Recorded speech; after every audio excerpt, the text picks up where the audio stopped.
Hi, I'm Michael for Spirit Comics. Welcome, true readers, to another review.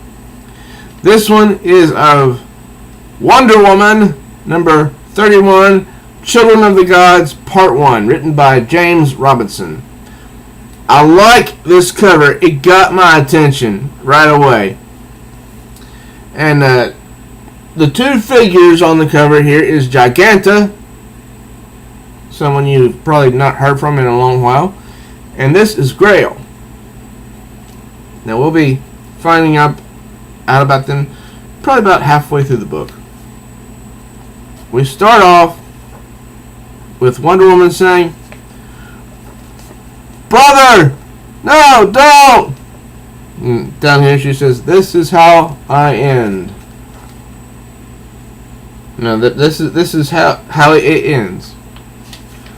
And over here she says, "This is how it began." And we see a shot of an Oregon town 5 weeks earlier.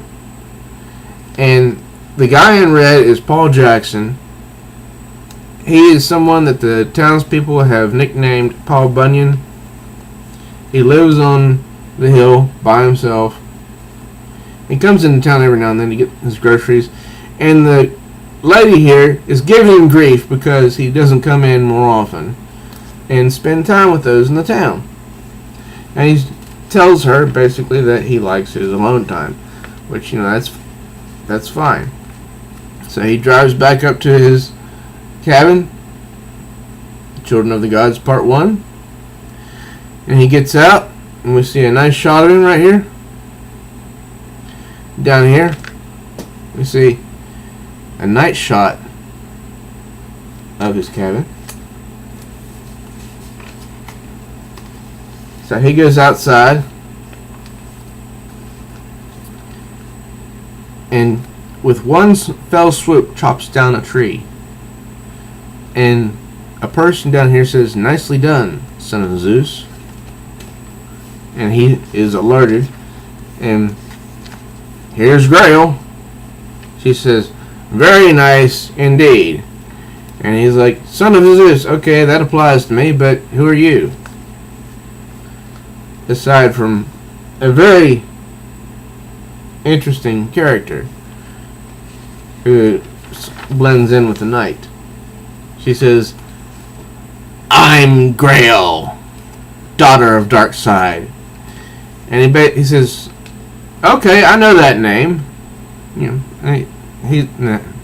That guy's caused a lot of problems. I'm familiar with him." And she says, "You die," and attacks Paul Jackson. Now, this is my gripe about the interior art.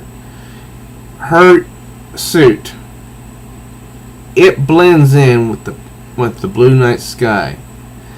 I'm not sure if that was on purpose or by accident. It just doesn't stand out to me. Maybe it's blue because Darkseid's outfit was always blue. I don't know. Then over here we see the fight sequence. She uses her sickle to try and slash him, but misses. Then he grabs her hand, strings her up, and then throws her against the tree down here and says, "I haven't felt pain like that in a long time."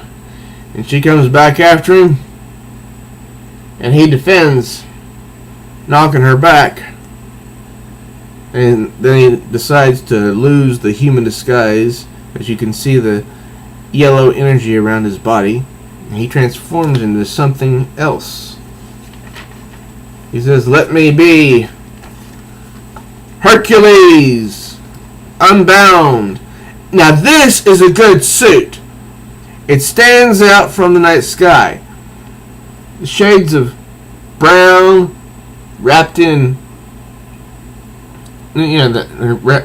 wrapped in brilliant light, and the golden shoulder pads. Now, I heard a while back, some months ago, that Wonder Woman's brother is some guy named Jason.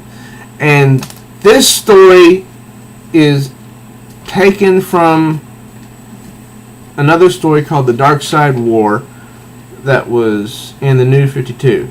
I didn't get to read that story, so I have no idea what it was about, other than probably Dark Side.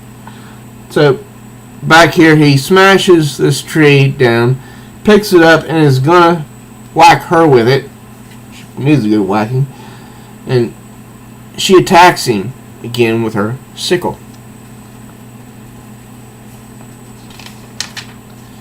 And this time, she uses the Omega Beams. It's a red laser right there. I mean, it goes in like a zigzag pattern, but it hits Hercules in the back, electrifying him. Looks like he's dead, but you can see him up here grunting in pain. And she goes through the boom tube. I'm guessing that's a boom tube. And he's laying there, presumed dead. At least I would guess he's dead. Then we go over to Los Angeles, California, 11 days later, to see Wonder Woman giving Giganta, the beautiful giantess, because look at her.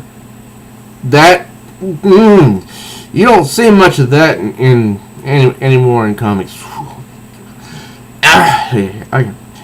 Giving the beautiful giantess a fat lip. And Steve Trevor's down here says, "Nicely done, Angel."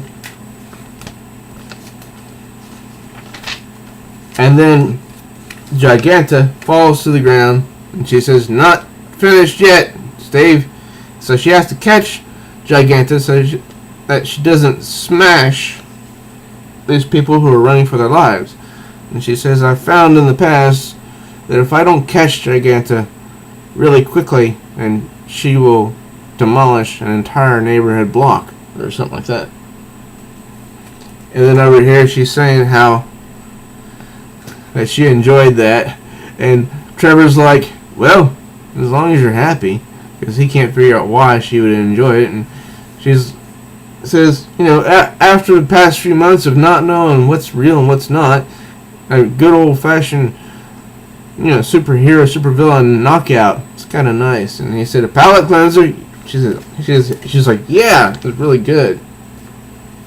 And she's smiling. And then they enter a new character who looks like he's from a few centuries ago. I'm judging just by his suit alone.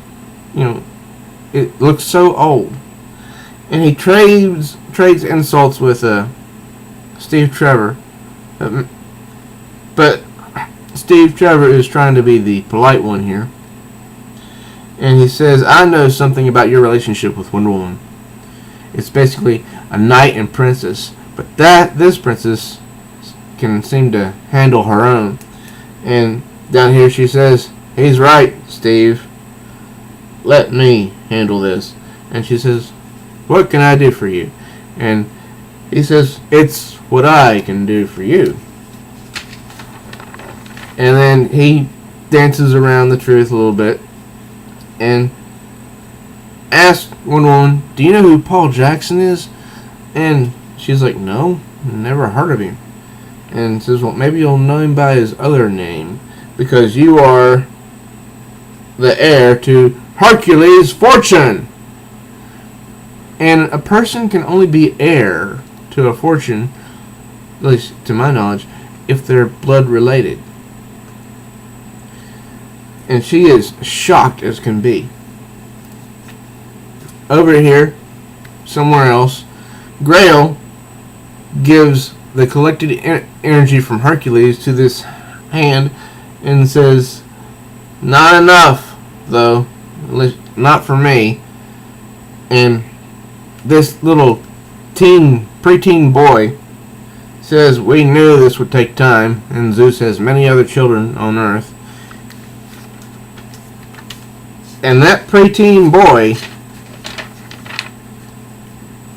is Darkseid. He says, "We'll just have to kill him faster." Now,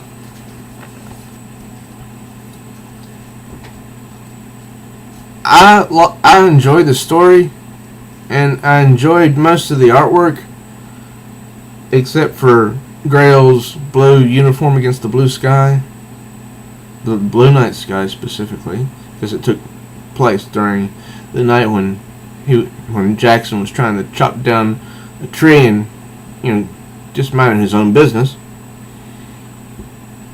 But this is supposed to be about Wonder Woman's brother, yet he's not even mentioned in this first part of the story.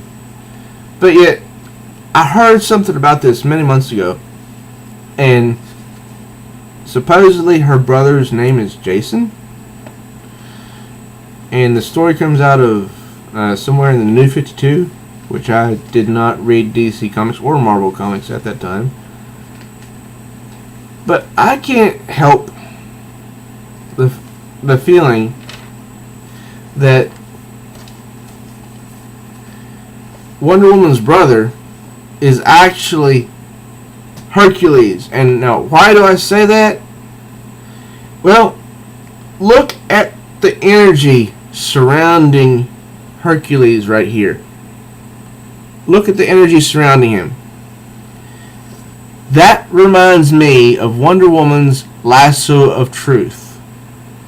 Same width, same glow. Maybe Hercules is not her brother or half brother or whatever, but that's the impression I get. So, was this a totally awesome story?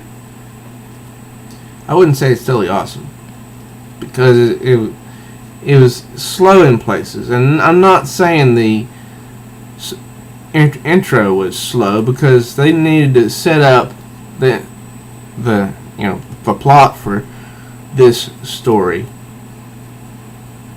But other parts in the book seemed a little bit slow, and there wasn't enough fight scenes for me. Really, I would love to have seen Wonder Woman punch that probate lawyer that was giving him so much trouble, in the face. But he wasn't there for that, is my guess. So I would say it was a good story. But could this have been better? I don't know. I am definitely looking forward to part 2, in hopes that it will shed some light on what's been laid down here in part 1. So this was my review of Wonder Woman number 31, Children of the Gods part 1, written by James Robinson, and they basically have most of the same creative team. I'm Michael for Spirit Comics. Thank you for joining me, true readers. If you enjoyed this review, subscribe, hit the notification bell, give the video a like, and share it with your friends so they can enjoy it too. Until next time, true readers, keep reading.